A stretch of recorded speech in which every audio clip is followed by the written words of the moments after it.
Welcome to the Reality Revolution. I'm your host, Brian Scott. Today, I'm incredibly excited to share with you perhaps Neville Goddard's greatest work. The feeling is the secret. Anybody that comes to me that's a newbie that has never heard anything or read anything by Neville Goddard and says, what should I read first? I say the feeling is the secret. This was the first material that I ever accessed with Neville Goddard. And thousands of books later and YouTube videos, it still resonated. And you could still see it being described in everything. The idea that we create our reality with our thoughts is not the entire picture. And when Neville explained that the feeling is the secret, then you start to see everybody in their advanced workshops and their advanced ideas or magic tricks that all comes down to feeling. But the way that Neville explains it is beautiful, it's better, this is a masterpiece, it's a wonderful thing. It will resonate with you for a long time. The Feeling is the Secret by Neville Goddard. Of making many books there is no end. Ecclesiastes 12:12. He that would perfect himself in any art whatsoever, let him take himself to the reading of some sure and certain work upon his art many times over. For to read many books upon your art produceth confusion rather than learning. An old saying. There's 4 chapters in this book. There's the law and its operation, sleep, prayer, and spirit and feeling. Forward. This book is concerned with the art of realizing your desire. It gives you an account of the mechanism used in the production of the visible world. It is a small book, but not slight. There is a treasure in it. A clearly defined road to the realization of your dreams. Were it possible to carry conviction to another by means of reasoned arguments and detailed instances, this book would be many times its size. It is seldom possible, however, to do so by means of written statements or arguments, since the suspended judgment, it always seems plausible to say that the author was dishonest or deluded, and therefore his evidence was tainted. Consequently, I have purposely omitted all arguments and testimonials and simply challenged the open-minded reader to practice the law of consciousness as revealed in this book. Personal success will prove far more convincing than all the books that could be written on the subject. Neville. Chapter 1. Law and its operation. The world and all within it is man's conditioned consciousness, objectified. Consciousness is the cause as well as the substance of the entire world. So it is to consciousness that we must turn if we would discover the secret of creation. Knowledge of the law of consciousness and the method of operating this law will enable you to accomplish all you desire in life. Armed with a working knowledge of this law, you can build and maintain an ideal world. Consciousness is the one and only reality, not figuratively, but actually. This reality may, for the sake of clarity, be likened unto a stream, which is divided into 2 parts, the conscious and the subconscious. In order to intelligently operate the law of consciousness, it is necessary to understand the relationship between the conscious and the subconscious. The conscious is personal and selective. The subconscious is impersonal and non-selective.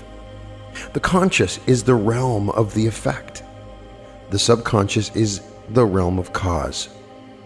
These 2 aspects are the male and female divisions of consciousness. The conscious is male. The subconscious is female. The conscious generates ideas and impresses these ideas on the subconscious. The subconscious receives the ideas and gives form and expression to them. By this law, first conceiving an idea and then impressing the idea conceived on the subconscious, all things evolve out of the consciousness. And without this sequence, there is not anything made that is made. The conscious impresses the subconscious, while the subconscious expresses all that is impressed upon it. The subconscious does not originate ideas, but accepts as true those which the conscious mind feels to be true, and in a way known only to itself, objectifies the accepted ideas. Therefore, through his power to imagine and feel and his freedom to choose the idea he will entertain, man has control over creation. Control of the subconscious is accomplished through control of your ideas and feelings. The mechanism of creation is hidden in the very depth of the subconscious, the female aspect or womb of creation. The subconscious transcends reason and is independent of induction. It contemplates a feeling as a fact, existing within itself, and on this assumption proceeds to give expression to it. The creative process begins with an idea, and its cycle runs its course as a feeling and ends in a volition to act. Ideas are impressed on the subconscious through the medium of feeling. No idea can be impressed on the subconscious until it is felt, but once felt, be it good, bad, or indifferent, it must be expressed. Feeling is the one and only medium through which ideas are conveyed to the subconscious. Therefore, the man who does not control his feeling may easily impress the subconscious with undesirable states. By control of feeling, it is not meant restraint or suppression of your feeling, but rather the disciplining of self to imagine and entertain only such feeling as contributes to your happiness. Control of your feeling is all important to a full and happy life. Never entertain an undesirable feeling, nor think sympathetically about wrong in any shape or form. Do not dwell on the imperfection of yourself or others. To do so is to impress the subconscious with these limitations. What you do not want done unto you, do not feel that it is done unto you or another. This is the whole law of a full and happy life. Everything else is commentary. Every feeling makes a subconscious impression, and unless it is counteracted by a more powerful feeling of an opposite nature, must be expressed.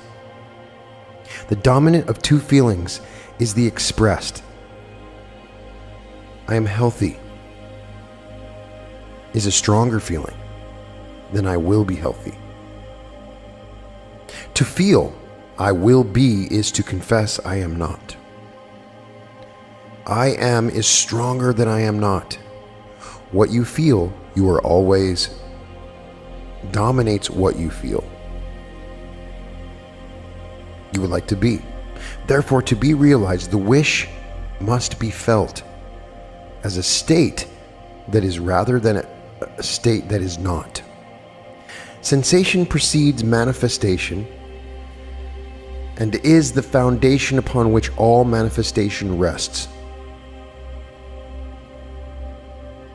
Be careful of your moods and feelings, for there is an unbroken connection between your feelings and your visible world.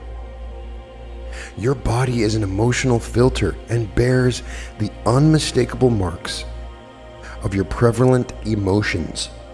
Emotional disturbances, especially suppressed emotions, are the causes of all diseases. To feel intensely about a wrong without voicing or expressing that feeling is the beginning of disease. Disease in both body and environment. Do not entertain the feeling of regret or failure, for frustration or detachment from your objective results in disease. Think feelingly only of the state you desire to be realized. Feeling the reality of the state sought and living and acting on that conviction is the way of all seeming miracles. All changes of expression are brought about through a change of feeling. A change of feeling is a change of destiny. All creation occurs in the domain of the subconscious. What you must acquire then is a reflective control of the operation of the subconscious. That is, control of your ideas and feelings. Chance or accident is not responsible for the things that happen to you, nor is predestined fate the author of your fortune or misfortune. Your subconscious impressions determine the conditions of your world.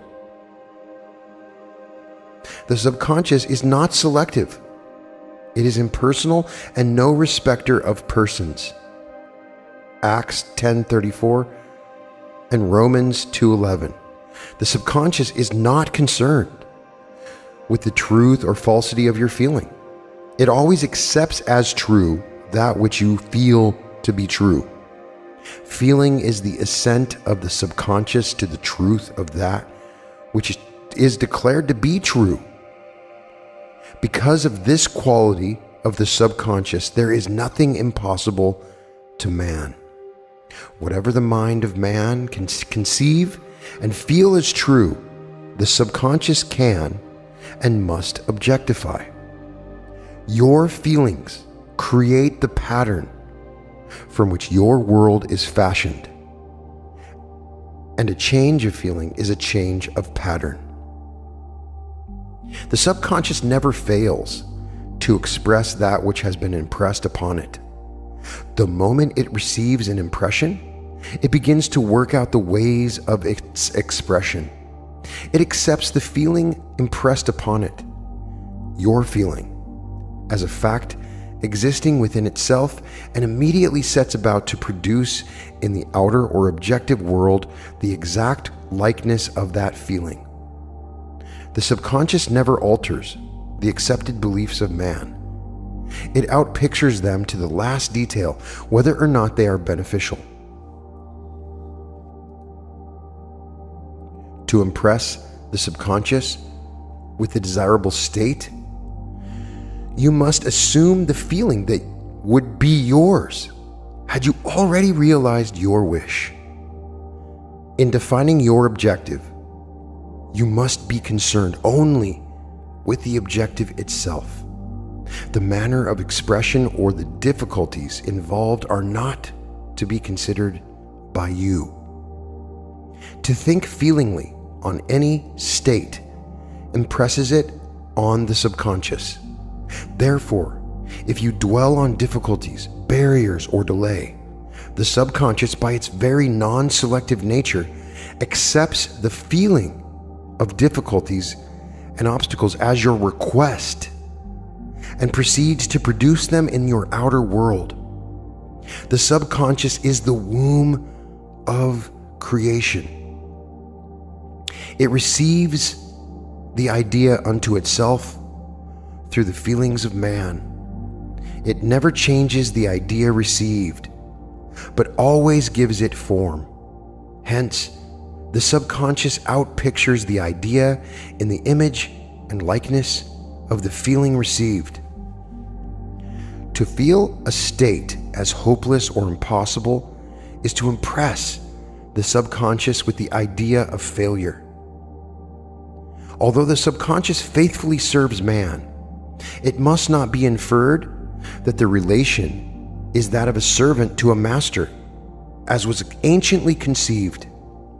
The ancient prophets called it the slave and servant of man. St. Paul personified it as a woman and said the woman should be subject to man in everything.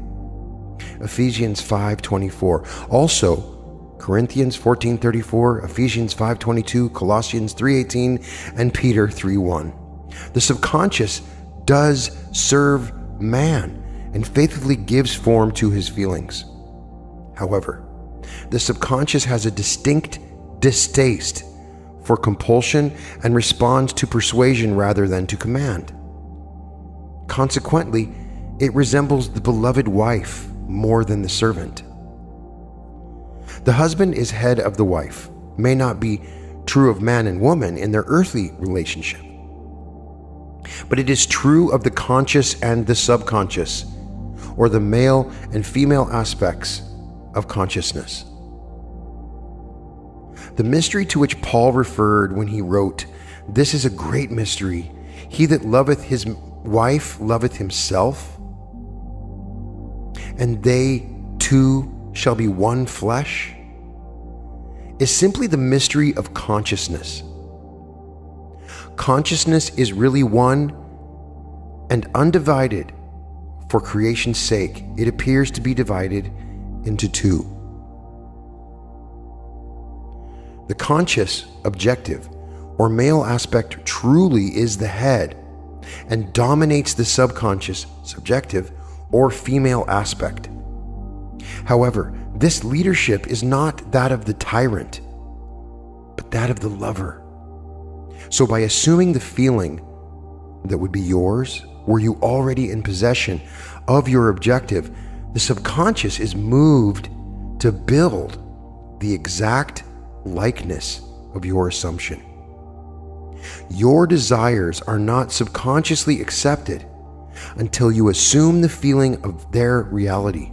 For only through feeling is an idea subconsciously accepted, and only through this subconscious acceptance is it ever expressed. It is easier to ascribe your feeling to events in the world than to admit that the conditions of the world reflect your feeling. However, it is eternally true that the outside mirrors the inside. As within, so without. Or as above, so below. As below, so above. As within, so without. As without, so within. Correspondence, the second of the 7 principles of Hermes Trismegistus. A man can conceive nothing unless it is given him from heaven. John 3:27. And the kingdom of heaven is within you. Luke 17:21. Nothing comes from without. All things come from within, from the subconscious. It is impossible for you to see other than the contents of your consciousness. Your world in its every detail is your consciousness objectified. Objective states bear witness of subconscious impressions. A change of impression results in a change of expression. The subconscious accepts as true that which you feel as true, and because creation is the result of subconscious impressions, you, by your feeling, determine creation. You are already that which you want to be, and your refusal to believe this is the only reason you do not see it. To seek on the outside for that which you do not feel you are is to seek in vain. For we never find that which we want. We find only that which we are. In short, you express and have only that which you are conscious of being or possessing. To him that hath it is given, Matthew 13:12, Mark 4:25, Luke 8:18. Denying the evidence of the senses and appropriating the feeling of the wish fulfilled is the way to the realization of your desire.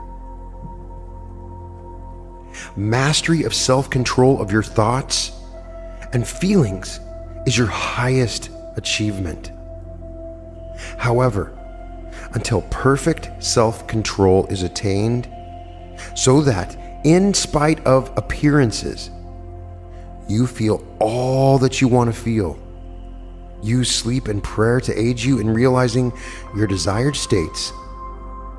These are the two gateways into the subconscious.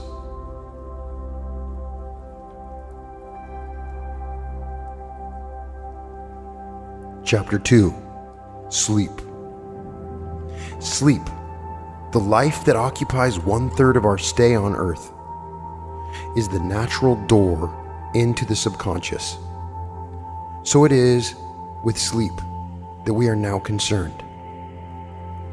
The conscious 2/3 of our life on Earth is measured by the degree of attention we give sleep. Our understanding of and delight in what sleep has to bestow will cause us, night after night, to set out for it as though we were keeping an appointment with a lover. In a dream, in a vision of the night, when deep sleep falleth upon men, in slumbering upon the bed, then he openeth the ears of men and sealeth their instruction. Job 33. It is in sleep and in prayer, a state akin to sleep, that man enters the subconscious to make his impressions and receive his instructions. In these states, the conscious and subconscious are creatively joined. The male and female become one flesh. Sleep is the time when the male or conscious mind turns from the world of sense to seek its lover or subconscious self. The subconscious, unlike the woman of the world who marries her husband to change him, has no desire to change the conscious waking state, but loves it as it is and faithfully reproduces its likeness in the outer world of form. The conditions and events of your life are your children, formed from the molds of your subconscious impressions in sleep. They are made in the image and likeness of your innermost feeling, that they may reveal you to yourself. As in heaven, so on earth, Matthew 6:10. As in the subconscious, so on earth. Whatever you have in consciousness as you go to sleep is the measure of your expression in the waking 2/3 of your life on earth. Nothing stops you from realizing your objective save your failure to feel that you are already that which you wish to be, or that you are already in possession of the thing sought. Your subconscious gives form to your desires only when you feel your wish fulfilled. The unconsciousness of sleep is the normal state of the subconscious, because all things come from within yourself, and your conception of yourself determines that which comes. You should always feel the wish fulfilled before you drop off to sleep. You never draw out of the deep of yourself that which you want. You always draw that which you are, and you are that which you feel yourself to be, as well as that which you feel as true of others.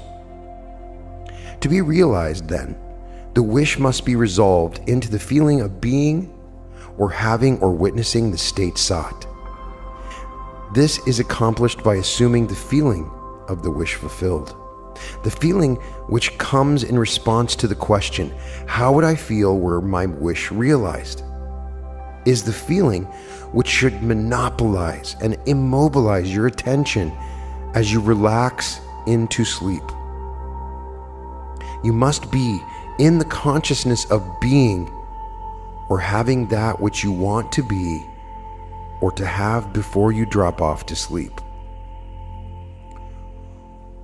Once sleep, man has no freedom of choice. His entire slumber is dominated by his last waking concept of self. It follows, therefore, that he should always assume the feeling of accomplishment and satisfaction before he tires in sleep. Come before me with singing and thanksgiving, Psalm 95:2. Enter into his gates with thanksgiving and into his courts with praise, Psalm 104. Your mood prior to sleep defines your state of consciousness as you enter into the presence of your everlasting lover, the subconscious. She sees you exactly as you feel yourself to be. If, as you prepare for sleep, you assume and maintain the consciousness of success by feeling I am successful, you must be successful. Lie flat on your back with your head on a level with your body.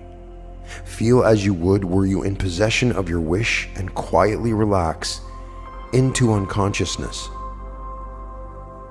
He that keepeth Israel shall neither slumber nor sleep, Psalm 121:4. Nevertheless, he giveth his beloved sleep, Psalm 127:2. The subconscious never sleeps. Sleep is the door through which the conscious waking mind passes to be creatively joined to the subconscious. Sleep conceals the creative act, while the objective world reveals it. In sleep, man impresses the subconscious with his conception of himself. What more beautiful description of this romance of the conscious and subconscious is there than that told in the Song of Solomon? By night, on my bed, I sought him whom my soul loveth. I found him whom my soul loveth. I held him, and I not let him go until I had brought him into my mother's house and into the chamber of her that conceived me.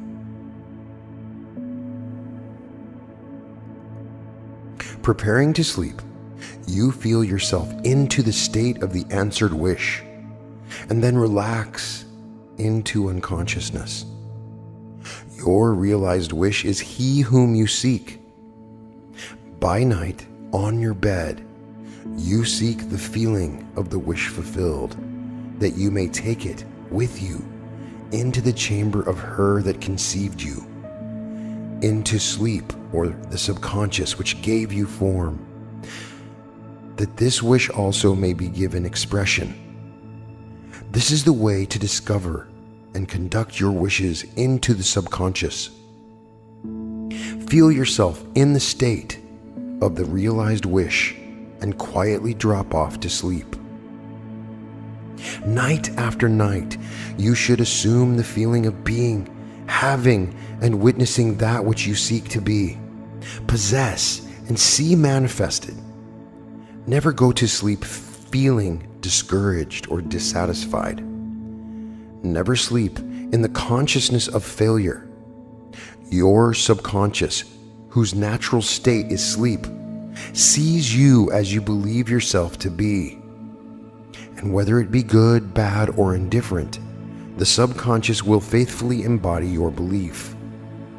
As you feel, so do you impress her. And she, the perfect lover, gives form to these impressions and outpictures them as the children of her beloved. Thou art all fair, my love. There is no spot in thee, Song of Solomon 4:7, is the attitude of mind to adopt before dropping off to sleep. Disregard appearances and feel that things are as you wish them to be. For he calleth things that are not seen as though they were, and the unseen becomes seen. To assume the feeling of satisfaction is to call conditions into being which mirror satisfaction. Signs follow. They do not precede. Proof that you are will follow the consciousness that you are. It will not precede it. You are an eternal dreamer, dreaming non-eternal dreams. Your dreams take form as you assume the feeling of their reality. Do not limit yourself to the past, knowing that nothing is impossible to consciousness. Begin to imagine states beyond the experiences of the past. Whatever the mind of man can imagine, man can realize. All objective states, visible states, were first subjective, invisible states. And you called them into visible by assuming the feeling of their reality. The creative process is first imagining and then believing the state imagined. Always imagine and expect the best. The world cannot change until you change your conception of it. As within, so without. Nations as well as people are only what you believe them to be. No matter what the problem is, no matter where it is, no matter whom it concerns. You have no one to change but yourself, and you have neither opponent nor helper in bringing about the change within yourself. You have nothing to do but convince yourself of the truth of that which you desire to see manifested. As soon as you succeed in convincing yourself of the reality of the state sought, results follow to confirm your fixed belief. You never suggest to another the state which you desire to see him express. Instead, you convince yourself that he is already that which you may desire him to be. Realization of your wish is accomplished by assuming the feeling of the wish fulfilled. You cannot fail unless you fail to convince yourself of the reality of your wish. A change of belief is confirmed by a change of expression. Every night, as you drop off to sleep, feel satisfied and spotless. For your subjective lover always forms the objective world in the image and likeness of your conception of it. The conception defined by your feeling. The waking 2/3 of your life on earth ever corroborates or bears witness to your subconscious impressions. The actions and events of the day are effects. They are not causes. Free will is only freedom of choice. Choose ye this day from ye shall serve. Joshua 24:15. Is your freedom to choose the kind of mood you assume. But the expression of the mood is the secret of the subconscious. The subconscious receives impressions only through the feelings of man, and in a way known only to itself, gives these impressions form and expression. The actions of man are determined by his subconscious impressions, his illusion of free will, his belief in freedom of action, is but ignorance of the causes which make him act. He thinks himself free because he has forgotten the link between himself and the event. Man awake is under compulsion to express his subconscious impressions. If in the past he unwisely impressed himself, then let him begin to change his thought and feeling. For only as he does, so will he change the world. Do not waste one moment in regret. For to think feelingly of the mistakes of the past is to reinfect yourself. Let the dead bury the dead. Matthew 8:22. Turn from appearances and assume the feeling that would be yours were you already the one you wish to be. Feeling a state produces that state. The part you play on the world stage is determined by your conception of yourself. By feeling your wish fulfilled and quietly relaxing into sleep, you cast yourself in a star role to be played on earth tomorrow.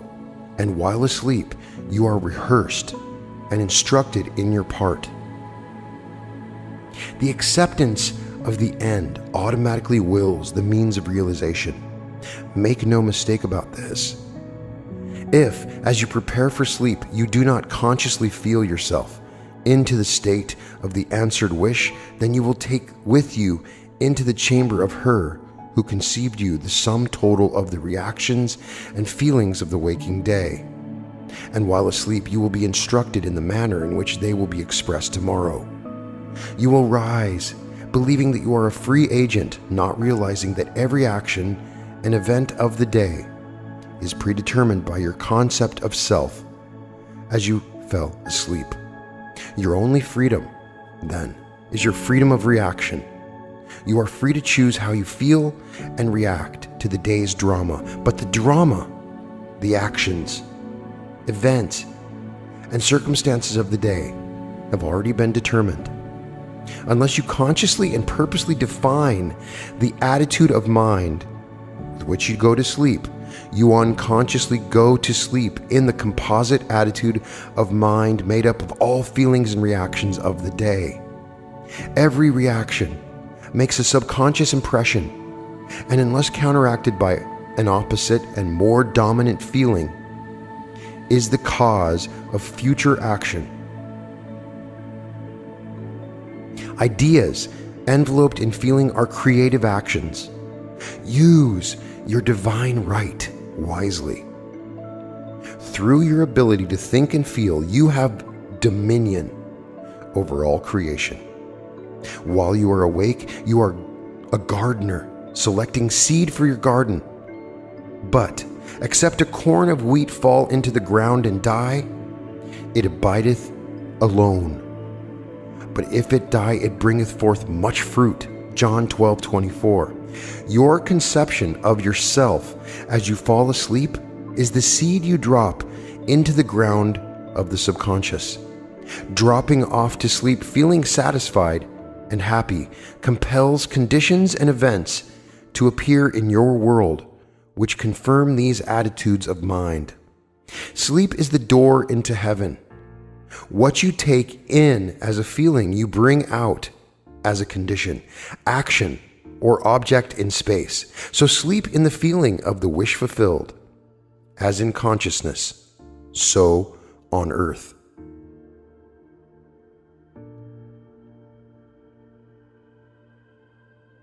Chapter 3. Prayer. Prayer, like sleep, is also an entrance into the subconscious. When you pray, enter into your closet, and when you have shut your door, pray to your Father, which is in secret, and your Father which is in secret shall reward you openly. Matthew 6:6. Prayer is an illusion of sleep, which diminishes the impression of the outer world and renders the mind more receptive to suggestion from within. The mind in prayer is a state of relaxation and receptivity akin to the feeling obtained just before dropping off to sleep. Prayer is not so much what you ask for as how you prepare for its reception. Whatsoever things ye desire, when ye pray, believe that you have received them, and ye shall have them. Mark 11:24. The only condition required is that you believe that your prayers are already realized. Your prayers must be answered if you assume the feeling that would be yours were you already in possession of your objective. The moment you accept the wish as an accomplished fact, the subconscious finds means for its realization. To pray successfully, then, you must yield to the wish, that is, feel the wish fulfilled. The perfectly disciplined man is always in tune with the wish as an accomplished fact. He knows that consciousness is the one and only reality, that ideas and feelings are facts of consciousness and are as real as objects in space. Therefore, he never entertains a feeling which does not contribute to his happiness, for feelings are the causes of the actions and circumstances of his life.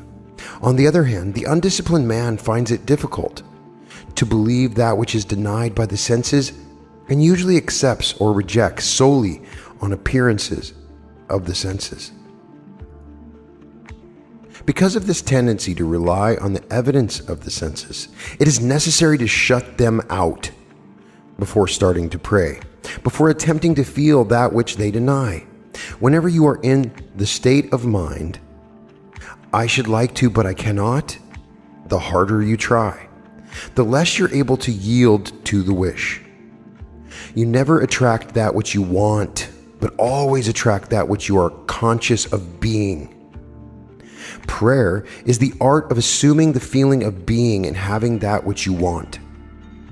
When the senses confirm the absence of your wish, all conscious effort to counteract this suggestion is futile and tends to intensify the suggestion.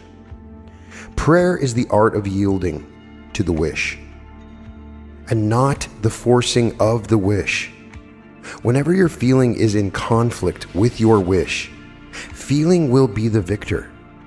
The dominant feeling invariably expresses itself. Prayer must be without effort. In attempting to fix an attitude of mind which is denied by the senses, effort is fatal. To yield successfully to the wish as an accomplished fact, you must create a passive state, a kind of reverie or meditative reflection, similar to the feeling which precedes sleep. In such a relaxed state, the mind is turned from the objective world and easily senses the reality of a subjective state. It is a state in which you are conscious and quite able to move or open your eyes, but have no desire to do so. An easy way to create this passive state is to relax in a comfortable chair or on a bed. If on a bed, lie flat on your back, with your head on a level with your body. Close the eyes and imagine that you are sleepy. Feel, I am sleepy, so very sleepy. In a little while, a faraway feeling accompanied by a general lassitude and loss of all desire to move envelopes you. You feel a pleasant, comfortable rest and not inclined to alter your position. Although under other circumstances, you would not be at all comfortable. When this passive state is reached, imagine that you have realized your wish. Not how it was realized, but simply the wish fulfilled. Imagine in picture form what you desire to achieve in life. Then feel yourself as having already achieved it. Thoughts produce tiny little speech movements, which may be heard in the passive state of prayer as pronouncements from without. However, the degree of passivity is not essential to the realization of your prayers. All that is necessary is to create a passive state and feel the wish fulfilled. All you can possibly need or desire is already yours. You need no helper to give it to you. It is yours now. Call your desires into being by imagining and feeling your wish fulfilled. As the end is accepted, you become totally indifferent as to the possible failure. For acceptance of the end wills the means to that end.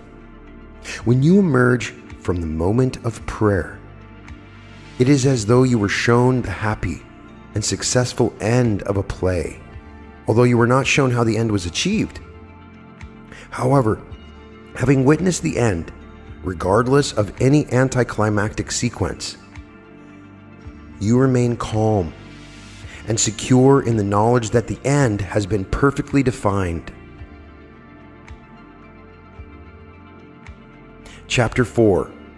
Spirit Feeling. Not by might, nor by power, but by my Spirit, saith the Lord of hosts. Zechariah 4:6. Get into the spirit of the state desired by assuming the feeling that would be yours, were you already the one you want to be. As you capture the feeling of the state sought, you are relieved of all effort to make it so. For it is already so. There is a definite feeling associated with every idea in the mind of man. Capture the feeling associated with your realized wish by assuming the feeling that would be yours were you already in possession of the thing you desire, and your wish will objectify itself. Faith is feeling. According to your faith, feeling, be it unto you. Matthew 9:29. You never attract that which you want, but always that which you are. As a man is, so does he see. To him that hath, it shall be given, and to him that hath not, it shall be taken away. Matthew 13:12. That which you feel yourself to be, you are, and you are given that which you are. So assume the feeling that would be yours were you already in possession of your wish, and your wish must be realized. So God created man in his own image. In the image of God created him. Genesis 1:27. Let this mind be in you, which was also in Christ Jesus, who being in the form of God, thought it not robbery to be equal with God. Philippians 2:5-6. You are that which you believe yourself to be. Instead of believing in God or in Jesus, believe you are God, or you are Jesus. He that believeth in me, the works that I do shall he do also. John 14:12. Should be. He that believes as I believe, the works that I do shall he do also. Jesus found it not strange to do the works of God because he believed himself to be God. I and my Father are one. John 10:30. It is natural to do the works of the one you believe yourself to be. So live in the feeling of being the one you want to be, and that you shall be. When a man believes in the value of the advice given him and applies it, he establishes within himself the reality of success. And that is the feeling, is the secret. In this new reading for me personally, the thing that really stood out to me was the concept of the subconscious as your lover. And you don't persuade your lover. It's about a feeling. And your subconscious will reflect what you feel. It's really interesting when you go and look at neurological studies. Just was reading a book about neurology. And what the things that people remember the most are profound kinesthetic experiences of feeling. Those are the things that we remember. Go back in your life, and the major events in your life that you remember are the ones that have substantial feeling tied to them. Those are the things that sink into your subconscious mind. Neville points out here that most sickness comes from feelings that we keep in our bodies that we do not let go. If you get a chance, I totally recommend watching the movie Emotion Code 2.0. I've seen it on Netflix. I think it's on Gaia. It really outlines how we lock emotions into our body and they end up becoming sickness. Of course, this has been written about many times, but it is profoundly true. We have different organs in our body that hold these emotions. You have fears that are held in your body. You have angers and sadness that can affect your heart, kidneys, liver. It's very, very interesting. And of course, Neville talks about sleep. In many of his lectures, he emphasizes this idea of capturing the state of the wish fulfilled right before you go to sleep. And right when you wake up. I've tried this on several of my sleep meditations. Now, I have an 8-hour sleep meditation. Some people like that. Some people don't. 8-hour sleep meditations are always a weird thing. Some people, they can't sleep with it. I have a 23-minute one. I have an hour-long one. It depends on what you need. I really think it's that state right before you're going to sleep is what he's emphasizing. But Bruce Lipton and several others emphasize you can also softly listen to affirmations while you're sleeping that sink in while you sleep. I have used this, and it's one of the most profound changes in my subconscious was by doing that, by even just playing affirmations while I'm sleeping or different kinds of meditations. When I do these meditations, it's always kind of an experiment, and I'm always trying to craft in different ones. So on a recent one, I said the isn't it wonderful over and over. There's many different ways to do it, but the idea is that you should treat your sleep with preciousness. It should be important to you. When you go to sleep, treat it like there's magic happening. It reminds me of that movie, Lady Hawk. I don't know if anybody ever saw that wonderful movie with Rutger Hauer and Michelle Pfeiffer. And they had been cursed, and one of them becomes like a hawk, and one of them is a wolf. So during the day, one of them is a hawk, and during the night, one of them is a wolf, or it might be vice versa. And they only can see or be around each other during that one time when the light and dark intermix. And to me, in many ways, that's the great metaphor for what Neville is saying, is that during that one little time, that awake part of you can talk and communicate with your lover.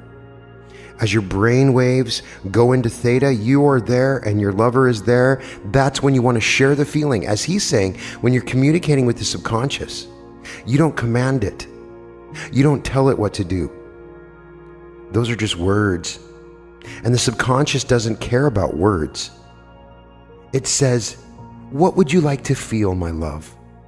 And you just give it the feeling that you want. You can tie the feeling to visions and make it specific, and you get better at it as you play around with this because it's fun. But as you're going to sleep, creating the feeling of what you want to achieve, sometimes you end up achieving even something greater. It's really a wonderful thing to discover. And then finally, he talks about prayer, which in many ways kind of reflects almost a meditation.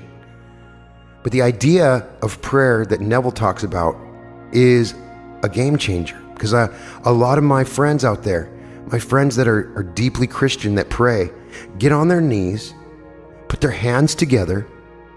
Come on, I've done it. You've done it when you pray. You go in the closet like he talks about, and you say, "Oh God, please help me. Please help me get that new car. Please help me pay my bills. Please help my husband or my son or my daughter or my wife." Whatever you're praying, you're asking for something as if there's this other person out there in space that's listening to you. And there's a relay station, and he said, "Oh, okay, let me think about this request that you've given, and I'll consider it." The prayer that Neville is talking about is making you consider the fact that you, in many ways, are praying to yourself, and you're creating a state. And in that prayer state, what he's saying, it's just like a meditation, is when you're in that same place where you can communicate with your subconscious and you create your feelings. You don't worry about how these feelings are going to come about. And the biggest learning that I've had over time in talking and helping other people is it's hard to create a feeling sometimes. How do you create a feeling? It's a question that I've asked people on the podcast. How do you create a feeling? As Kate Jeggedy says when I interviewed her, ask yourself how you would feel if. At first, it may be difficult for you to do it, but you know what? You start to figure out what you might actually feel. Be an actor, gameplay with this. Imagine, use your imagination, and your imagination will begin to create the feelings that resonate with what your wish that you want fulfilled. This is completely consistent with Abraham, with Vadim Zealand, with Tony Robbins. It's consistent with everybody. It's the one unifying principle of reality creation. Go to The Secret and go and watch that movie and look at what they truly emphasize. And that's the feeling of the wish fulfilled. So this is fundamentally maybe the most important thing to learn. And you'll start to see it referenced everywhere. Once you start to really get into the idea that your thoughts create reality, you realize it's a little more complicated than that. When you consider your thoughts in conjunction with your feelings, that is what is creating reality. It's such an ancient thing that we can create our own feelings and use these feelings through our consciousness to change reality. And Neville Goddard, so many years ago, explained it so simply by incorporating it into our subconscious, into our sleep, and through prayer. I hope these lessons resonate with you like they resonated with me. Let me know in the comments how you've applied these teachings in your life. Share them so that everybody here that's listening to this can know how powerful this is. Put in the comments your experiences so people know that this stuff works. It worked for me. I was able to pay massive amounts of bills, change my job, find love, improve my health by doing this one thing. And I guarantee, I promise you, 100% right now, that you can have whatever you want if you can identify the feeling of that thing that you want and turn it from a want into just a straight desire, and then believe that you already have it. So it's not a want anymore, that you believe you have it in this moment. Imagine a wave just being projected outward. It's amazing because it comes right back to you.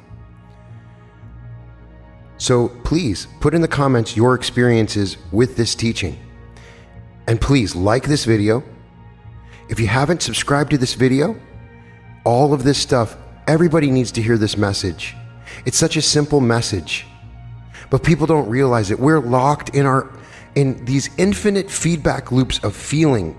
We wake up with these chemicals and cocktails that run through our brains as we look at our phones, and we do all these things in the morning, and we watch the news, and we are literally being controlled by our feelings. And if we can shift it to where we control our feelings and use our feelings like a beacon to move towards what we want, everything can change. We are all gods walking around with this incredible power, being manipulated and having this power used against us. And it's time to flip the switch and use this power for us all. So if you don't know what to do, the one thing I can tell you that is a fallback, that is the perfect solution, is gratitude, for me personally. If you don't know how to create the feeling, find something to be grateful for and find the feeling in your body of true gratitude. Gratitude is an emotional feeling signature of your wish fulfilled. A lot of people that I talk to don't know how to recreate the feeling. It's a tough concept because feelings, it's not like opening up your hand, which is very easy. We can command our hand to open up when we do it, but commanding feelings is hard. So if you focus on gratitude, that simple signature and amplify the gratitude. So if you really achieved the wish that you truly want fulfilled, you would have this incredible gratitude that you would feel in your body, and start really thinking about what that gratitude would be, what it would feel like in your stomach, in your cheeks, in your breathing. Feel this gratitude. And when you do that, when you access this gratitude, is the first step to starting to create these feelings. Take the feelings and magnify them. Turn the dial up. That's the one thing that I've found in applying this teaching that can work. So please, again, like this video, Subscribe if you haven't, so that other people can get this message and we can start the wave and flip the switch. I hope this helps you, and thank you so much for listening. Welcome to the Reality Revolution.